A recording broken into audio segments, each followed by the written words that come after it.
Hey everyone, welcome back. So today's video will feature this Kawasaki KZ400. I picked up two of these for 200 bucks recently, and I want to see if I can get this one running first because it looks like it's a little closer to runnable than the other one. Let's take a quick look at it first of all. We've got a mechanical clutch, no hydraulics. We've got cable operated front brakes as well, so no hydraulics on the brakes either.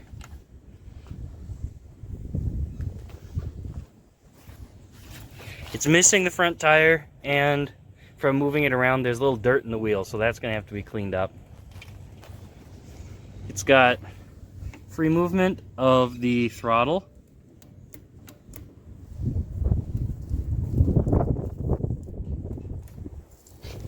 It's got what looks to be good gauges, no cracks, no damage to those.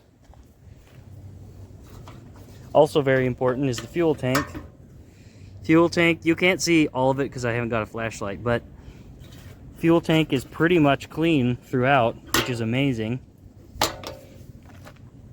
So I'm going to see if I can't get this bike to run, and then once I figure out if it's going to run, I got to put a tire on that front wheel before I can take it on any riding, of course. But for now, let's just focus on that, see if it'll run. And the first thing we need to get it running is spark. In order to get spark on it, I'm going to need to put in a battery. So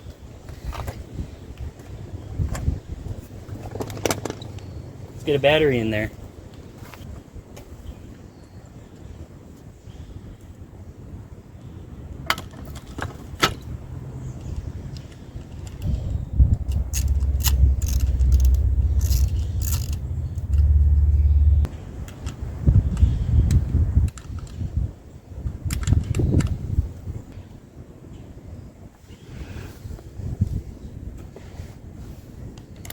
Okay, with a battery in, I don't know how well you can see this, it might be too bright out here, but the oil and neutral light turn on when I turn the key on. So that brings up another important point. Let's check the oil. Okay, so it looks like the bike has enough oil. Now let's check for spark. Okay, so to test if it has spark, I take this can of electrical contact cleaner that I have here, which is combustible, and I squirt a little into the air box here if I can.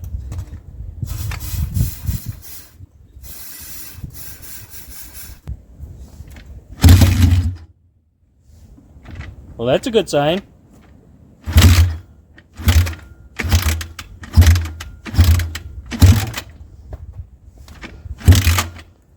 Yeah, that's definitely a good sign. Okay, next thing we're going to need to do is see if we can get the fuel system working.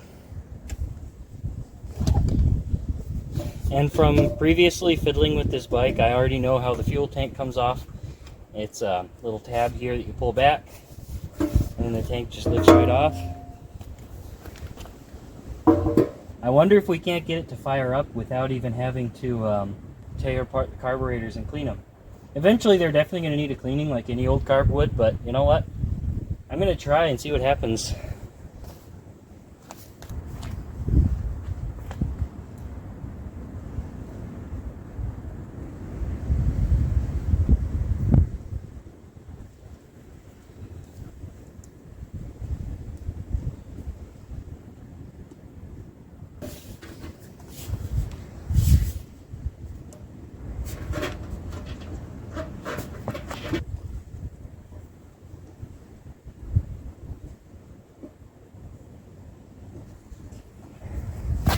Okay, so with those fuel lines hooked up and a bit of fuel in the tank,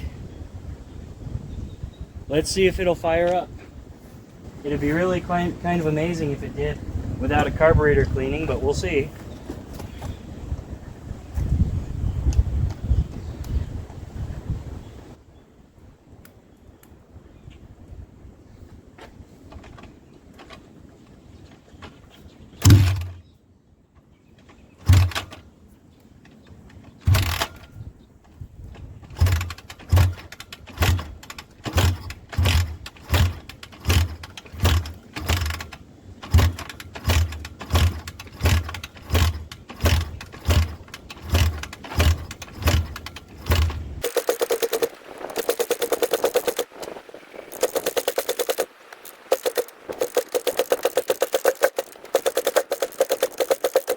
Looks like we got an issue.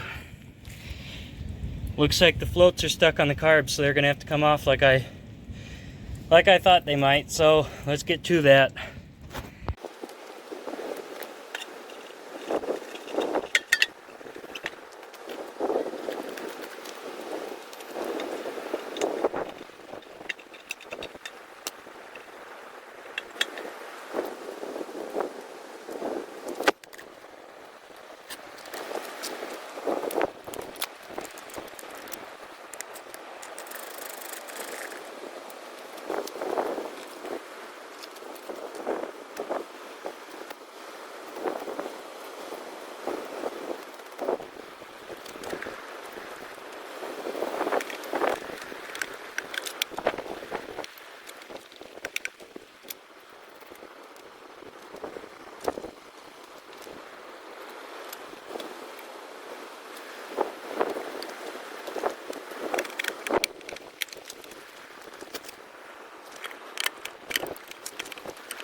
Ew, look at that. Look at that. Gunky. Fortunately, both carbs seem to have a good seal. So I don't think that'll need to be replaced, which is good because I don't have one on hand. Other than that, though, this carburetor looks pretty clean. This one has a ton of junk in this jet, I think this is right here. So I think this is going to go in the ultrasonic cleaner. But before I put them in the ultrasonic cleaner, I want to make sure that both of the needles are actually free. So I'm going to take the float out if I can. Got the float out. Okay, got the needle out. Put this needle with the float. Okay, next I'm going to get this one out. And so that I don't forget where these go, I'm setting them all kind of in a row. Don't want to forget which machine which part goes to.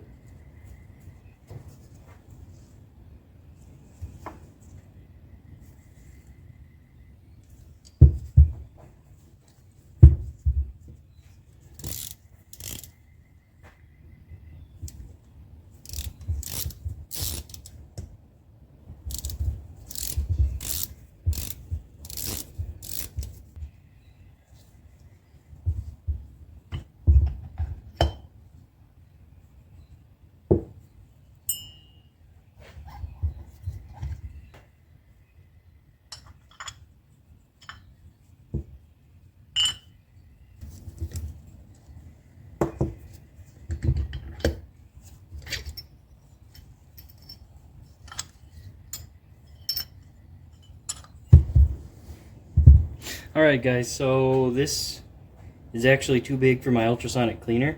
So I'm going to give it a shot, just cleaning it out like this, and see how good I can get it. I could take the carbs apart. I don't want to have to resynchronize them, so for now, Just gonna see if I can't squirt it out.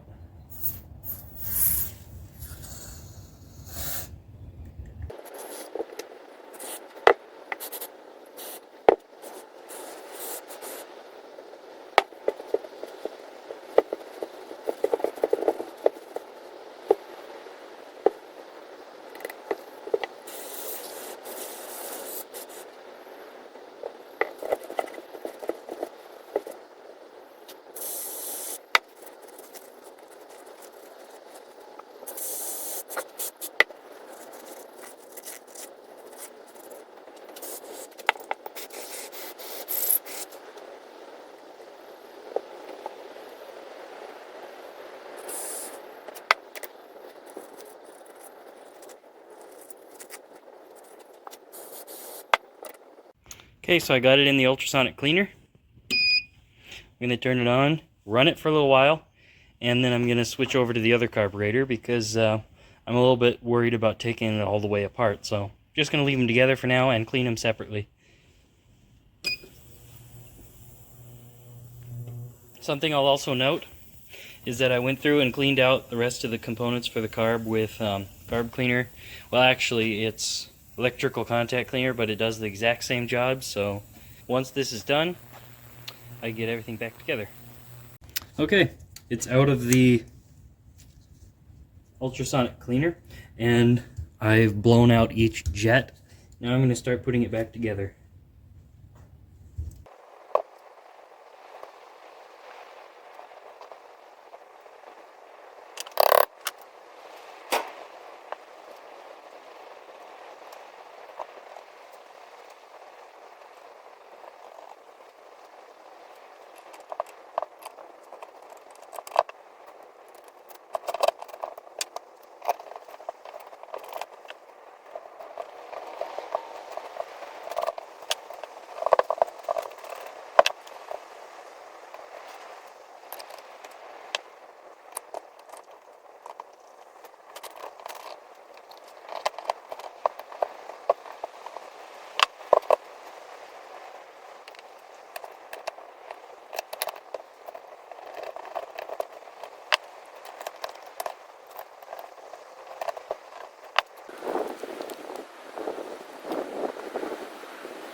Okay, fuel tank is back on and fuel lines are hooked up.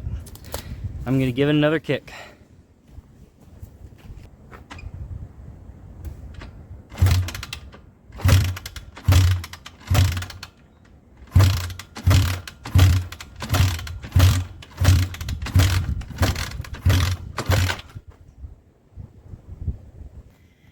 Carburetor is leaking pretty awful.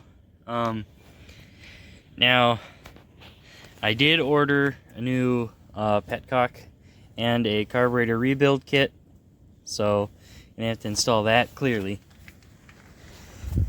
Let's see. The good news, though, is that if I give it a kick,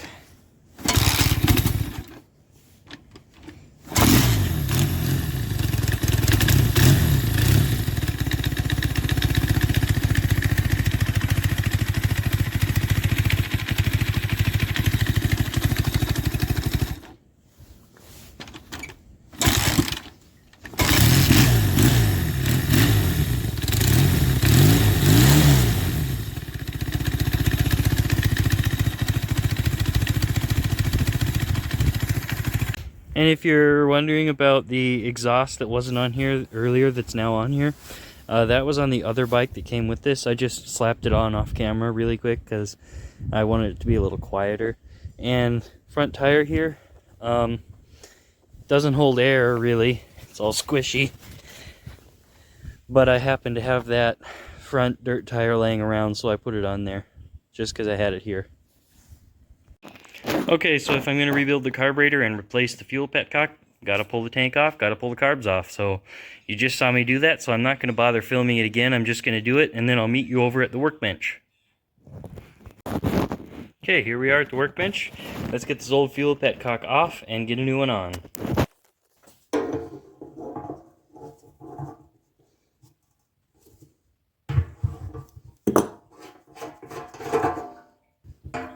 You can definitely see, I hope you can see this at least. It's a little bit of rust and gunk in the bottom here. Means there was a little bit of junk in this tank, although not too much, just a little bit.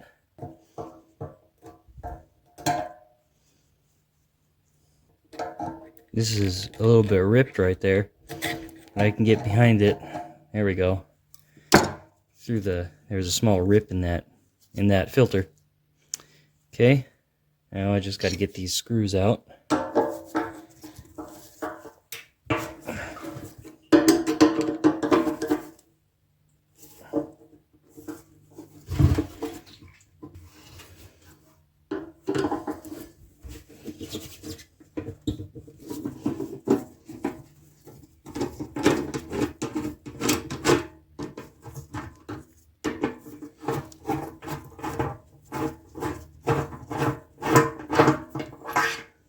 Okay,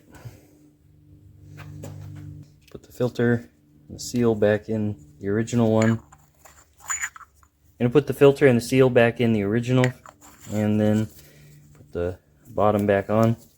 Set this aside in case I ever need it. Alright, so this one has slightly different positioning than the original. This looks like reserve.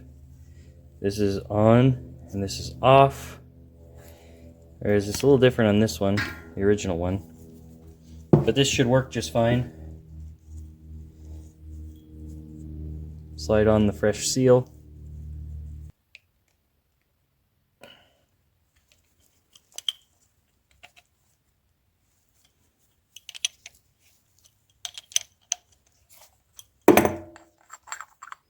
Okay. So just like in the original, you got a seal and a filter, and then 2 screw holes. We got these little plastic washers to go on the screws here, it looks like.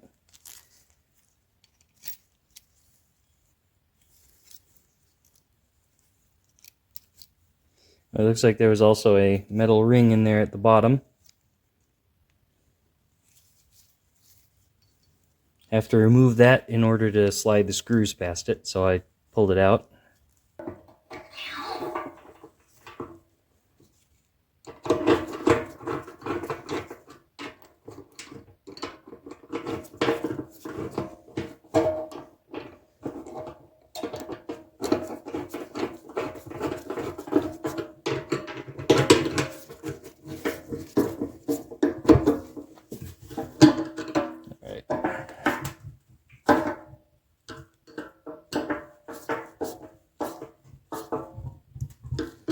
Okay, with those screws nice and tight, it should compress that seal, and this shouldn't leak anymore.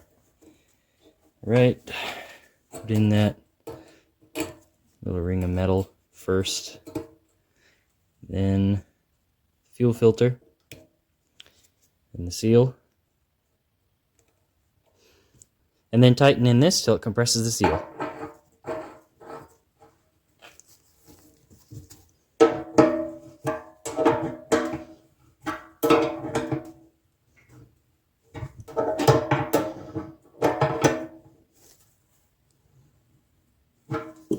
Still some fuel in the tank, so let's see. Turn this to the off position, which is over here. Now we can see if any fuel comes out.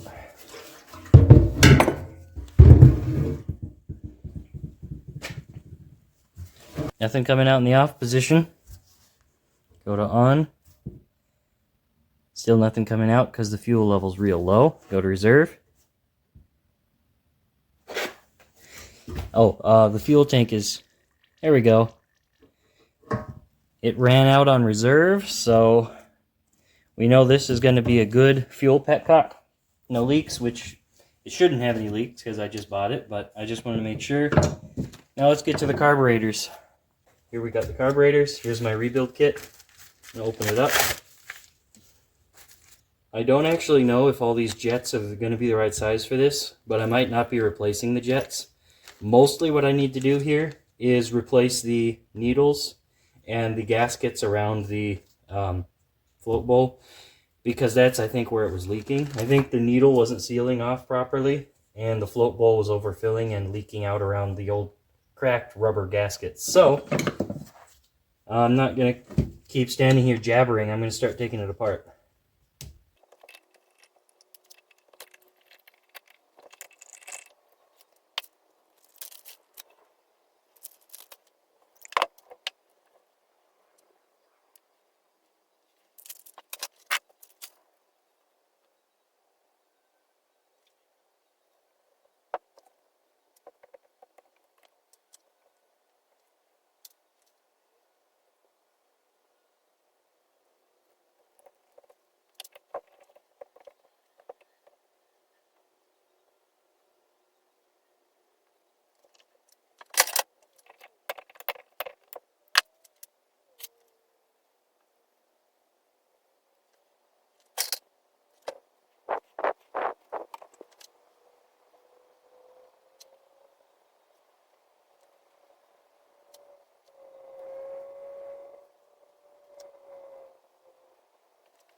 Okay, so as you can see, I slapped the fuel tank and the carburetors back on.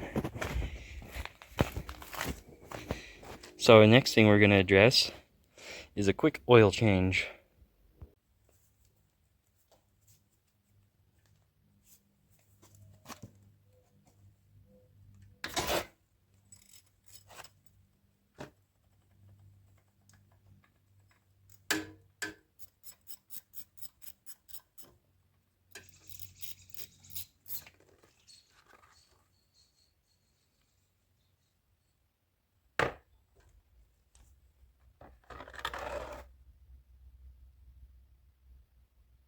Well, not only was that oil pretty well used, but Wasn't very much of it in there. It's supposed to have 3.17 quarts, so it may have been a bit low on oil. Unfortunately, I don't have a new filter for it, so I'm just gonna put the new oil in now that it's done draining. And it should be okay. Eventually, if I get a chance to ride it enough, I'm actually gonna have to change the filter, but for now, I think I'll be okay with just putting some new oil in there to get it on the road again.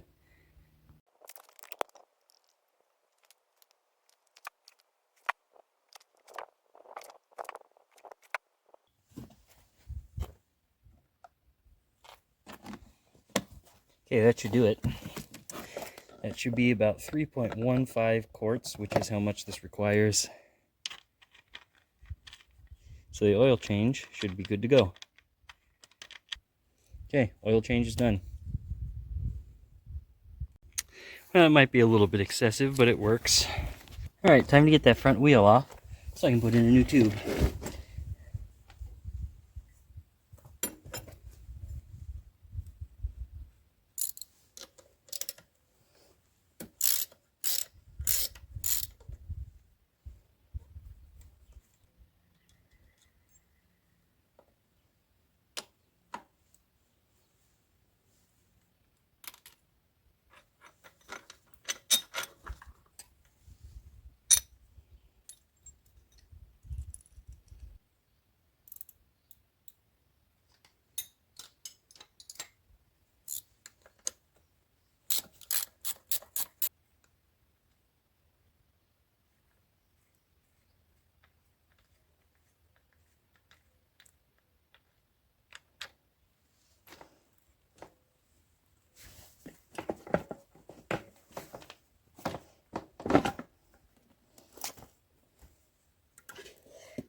Okay, it looks like that wheel's gonna hold air for a while.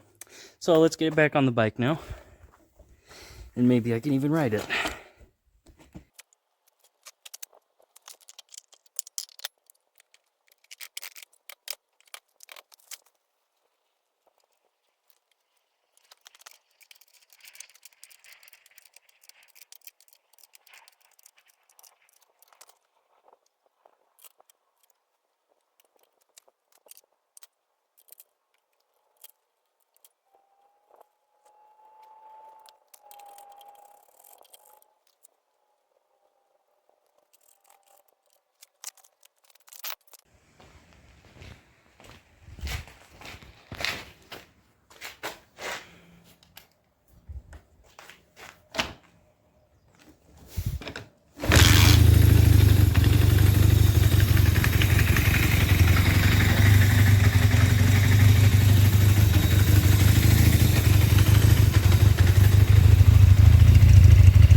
Okay, so let's talk about this a little bit.